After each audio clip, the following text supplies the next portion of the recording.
Всем көмек бүгін мен сіздерге LaTeX-тың темплейт форматтың формасын қай жерден аламыз, соны көрсететін боламын. Мысалы, қазақстандық бақ журналдарын біріне беретін болсақ, мысалы, Евразия ұлттық университетіндегі журналды алып көрейік. Ендеше ғылым, научный журнал деген батырманы басамыз, мысалы. Осы жерден екінші журнал бізде тех бойынша қабылдайды. Ендеше осы жерден біз темплейт деген батырманы басып, осы журналдың тех форматын көшіріп аламыз. Бұл тех форматын көшіріп алған кезде бізде ол міндетті түрде архивталған форматта шығады, оны біз рабочий столға сохранить етіп алу керекпіз.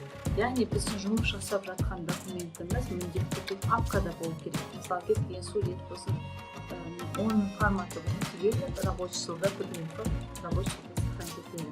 Ендеше ашып көреміз Technic Center. Документіміз ашылғаннан кейін басындағы документ класстан басталады. Яғни бұл жерде өзгерту енгізуге болмайды. Өзгерту енгізсеңіз сізде міндетті түрде ашылып шығады. Ендеше кеттік, мына жерде біз бірінші. Енді осы жерге мақаланың атын енгіземіз. Және де авторларды енгізіп қоямыз. Егер бірнеше автор болса, бірнеше авторды үтір арқылы енгізе береміз. Осыдан кейін біз жоғарғы жақтағы PDF форматқа апаратын батырманы басып, осы документтің PDF форматын аламыз. Көріп тұрғандарыңызда PDF форматы шықты.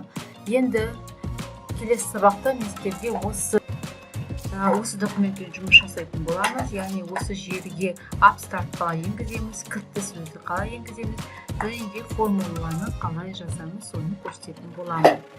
Жақсы, сау болыңыздар, бізбен бірге болыңыз.